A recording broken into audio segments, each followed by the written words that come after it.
Shalom chers auditeurs de l'émission Kanguka. Aujourd'hui nous sommes mardi et vous allez tout de suite écouter l'émission de ce matin. Soyez bénis. C'est un honneur de vous accueillir encore une fois dans l'émission Kanguka. Mon nom est Chris de Komana. Aujourd'hui nous sommes mardi. Vous allez écouter la première partie avec le serviteur de Dieu, Esdras Biranguza, et moi je vais continuer avec la deuxième partie.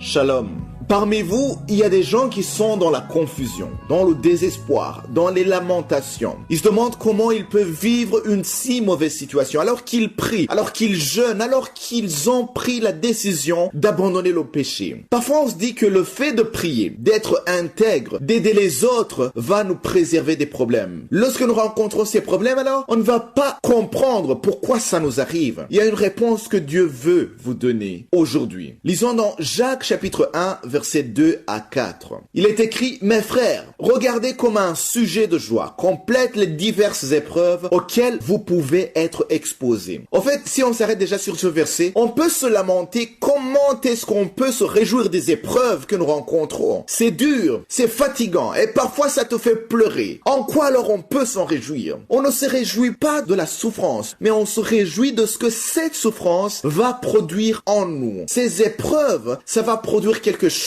en nous, dans notre vie. Il y a des gens qui ont été dans le besoin, qui sont passés dans le désert financier. Et à cause de cela, ils ont appris à bien gérer les finances, à bien gérer ce qu'ils avaient. Dieu leur a donné même des inspirations de multiplier ce qu'ils ont aujourd'hui. Quand tu regardes même dans ta vie, les épreuves, les déceptions, les difficultés que tu as eues n'ont pas eu que des effets négatifs seulement. Ça t'a rendu mature dans tes relations par exemple. Ça t'a fait comprendre beaucoup de choses. Pour certains, c'est peut-être dans les situations dures que vous avez appris à vous surpasser. Il y a donc des choses, des problèmes que nous rencontrons qui ne viennent pas forcément de Satan, mais que Dieu laisse exprès dans nos vies parce que ça a un objectif précis. Et c'est de cet objectif que je vais vous parler aujourd'hui. Dans Jacques chapitre 1, versets 3 à 4, il est écrit: « Sachant que l'épreuve de votre foi produit la patience. Mais il faut que la patience accomplisse parfaitement son œuvre afin que vous soyez parfaits et accomplis sans faillir en rien. » Dieu cherche la patience en toi. Il veut que tu apprennes à rendre grâce en toutes choses, partout. Que tu fixes tes yeux sur lui. Que tu fixes tes yeux aussi sur ce qui marche, ce qui va bien plutôt que ce qui ne va pas. Si tu atteins ce niveau d'action de grâce malgré les difficultés, tu auras acquis la patience. Le manque de patience dans les épreuves peut engendrer des lamentations et on peut même arrêter de prier parce qu'on ne voit rien qui change dans notre vie. On perd la foi. Celui qui a la foi, celui qui croit, rend grâce à Dieu même dans les moments difficiles parce qu'il sait que Dieu a un bon plan pour sa vie. Si tu es enfant de Dieu, s'il n'y a rien qui t'accuse, ne garde pas tes yeux sur les attaques dans ta vie. Il est important de savoir que ton attitude détermine aussi quand tu sortiras de cette situation. Quand les Israélites sont sortis de l'Égypte, leur attitude envers Dieu a fait qu'ils tardent dans le désert en allant dans le pays que Dieu leur avait promis. Si tu es patient, si tu continues à prier, à rendre grâce à Dieu, à ne pas te lamenter et que tu te préserves du mal, tu auras vaincu et Dieu sera glorifié. Il manifestera sa puissance dans ta vie et tout le monde saura qu'il est avec toi. Je ne dis pas que dans les périodes difficiles, il ne faut pas pleurer. Après tout, on reste humain avec différents niveaux de sensibilité par rapport à ce qui nous arrive. Mais je dis qu'il ne faut pas se lamenter, il ne faut pas accuser Dieu. Tu dois savoir que Dieu t'aime et qu'il sait ce que tu es en train de vivre. Désespéré ou accusé n'a jamais sauvé personne. Mais dis à Dieu ce que tu ressens sans l'accuser. Dire à Dieu ce que tu ressens n'est pas interdit. La parole de Dieu dit même dans Philippiens chapitre 4, verset 6, que nous ne devons pas nous inquiéter, mais on doit faire connaître à Dieu nos besoins par les prières et les supplications avec des actions de grâce. Donc il faut bien comprendre, je n'interdis pas ou je n'empêche pas de ressentir ou de se sentir découragé, de pleurer, de parler à Dieu. Mais ce que je dis, c'est qu'il ne faut pas aller devant Dieu seulement pour l'accuser, lui questionner pourquoi les choses ne se sont pas passées comme tu l'avais demandé à Dieu, comme tu avais prié. Ton attitude, les mots que tu prononces te conduiront à la victoire parce que Dieu veut te fortifier spirituellement. Dieu sera glorifié lorsque tu sortiras vainqueur de cette épreuve.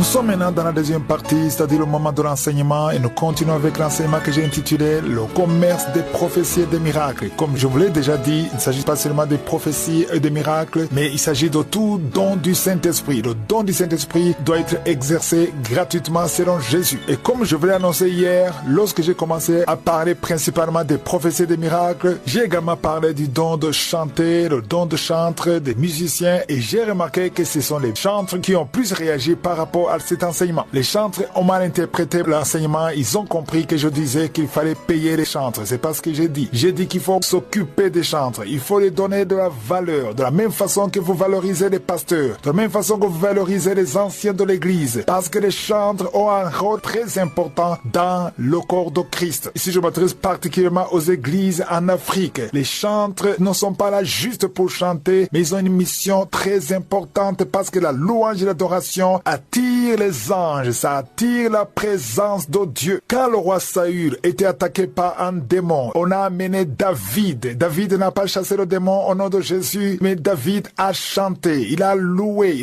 l'Éternel. Et quand il a loué l'Éternel, le démon a fui. Souvenez-vous de Josaphat. Josaphat était désespéré. Il ne pouvait pas attaquer 3 nations en même temps. Il avait une armée, mais l'armée était impuissante. Et qu'est-ce qu'il a fait? Il a mis les chantres devant l'armée. Ce sont les chantres qui ont commencé à louer l'Éternel, à parler de la bonté de Dieu qui dure à jamais. Et la parole de Dieu dit qu'à partir du moment où ils ont commencé à chanter, les ennemis se sont entretués entre eux. Il n'a pas combattu, mais à travers l'adoration, Dieu a intervenu. C'est la même chose aujourd'hui. La louange et l'adoration doivent être valorisées dans l'église. Qu'est-ce que signifie valoriser les chantres? C'est-à-dire les soutenir. L'église doit les soutenir selon les moyens. Si vous avez les moyens de les soutenir, soutenez-les au même titre que les serviteurs de Dieu qui sont à temps plein. S'il y a des serviteurs de Dieu qui sont à temps plein, les chantres aussi ont besoin d'être soutenus. Si vous n'avez pas les moyens, soutenez-les. Que les chantres reçoivent une place importante dans l'église, parce que sans la louange et l'adoration, le diable pénètre dans l'église. Et aujourd'hui, j'aimerais m'adresser particulièrement aux chantres, les musiciens et les chantres. Quand vous chantez, il faut vous occuper aussi de la parole de Dieu et de la prière. J'ai remarqué dans beaucoup d'églises que j'ai visitées, souvent les chantres sont en train de chanter, de louer, et il y a une bonne atmosphère avant la parole de Dieu. Et dès que le prédicateur monte au podium pour prêcher, les chantres disparaissent de l'église. Dans beaucoup d'églises, j'ai vu ça dans beaucoup d'églises. Ils disparaissent. Peut-être ils sont fatigués, ils vont boire quelque chose. Ils ne reviennent qu'à la fin de la prédication. Je ne sais pas pourquoi c'est comme ça, mais les chantres et les musiciens ont aussi besoin de la parole. Si vous avez 2 cultes, arrangez-vous. Si vous avez 2 chorales, arrangez-vous que peut-être si vous avez chanté dans le premier culte, dans le deuxième culte, écoutez la parole de Dieu. Dans beaucoup d'églises que j'ai visitées, les chantres n'écoutaient pas la parole de Dieu. Ils chantent et quand la parole vient, ils sortent. Et ils reviennent juste à la fin de la parole, juste pour chanter. Nous ne sommes pas là pour chanter. Vous n'êtes pas là pour chanter. Vous êtes aussi des enfants de Dieu et vous avez besoin de la parole de Dieu. Et aussi les chantres ont besoin de prier. Les musiciens et les chantres qui m'écoutaient, passez du temps dans la prière. Ne venez pas seulement pour les répétitions avec les instruments, comment chanter, travailler la voix, tout ça c'est bien. Mais aussi il faut avoir des retraites de prière. Il faut jeûner. Un musicien doit aussi jeûner, doit prier. Parce que c'est la prière qui protège le don et qui donne la grâce. Quand on parle d'onction ou la grâce, ça vient à travers la prière. Même si tu as le don, même si tu as une belle voix, tu as besoin de prier pour avoir la connexion divine, avoir l'inspiration divine. C'est à ce moment que quand tu vas chanter, les gens vont sentir la présence de Dieu. Ça ne sera pas juste pour danser, pour le moral, mais ça sera très profond et spirituel et ça brise les chaînes du diable. Donc j'insiste en m'adressant aux dirigeants de l'église. Soutenez les chantres et les musiciens. Assistez-les matériellement. Si vous pouvez les soutenir financièrement, soutenez-les. Parce que si vous ne faites pas ça, ils vont aller dans le monde chercher comment vivre et parfois ils sont chômés, parfois ils n'ont pas les moyens. Et voilà pourquoi ils commencent à utiliser le don comme un commerce. Parce qu'ils ne sont pas soutenus. Si les musiciens et les chantres étaient vraiment soutenus, je suis sûr que beaucoup n'utiliseraient pas leur don comme une marchandise. Souvent ils font ça parce qu'ils n'ont pas d'autre choix, mais je demande aux leaders de les soutenir financièrement et de les guider, de les encadrer avec la parole de Dieu. Je veux aussi m'adresser aux chrétiens. Quand vous allez dans des conseils chrétiens, n'allez pas juste pour recevoir, il faut les soutenir. C'est bien de les poster sur les statuts, sur vos profils, mais aussi il faut les soutenir. Il faut les soutenir avec vos moyens. Si vous êtes bénis, bénissez-les aussi. Et demain, je vais vous montrer que c'est vous les chrétiens qui doivent les soutenir et non les païens. Ce ne sont pas les païens à les soutenir, mais c'est vous qui devez les soutenir. Que Jésus vous bénisse. Passez une excellente journée.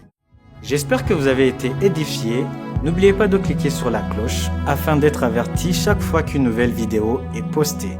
Soyez abondamment bénis.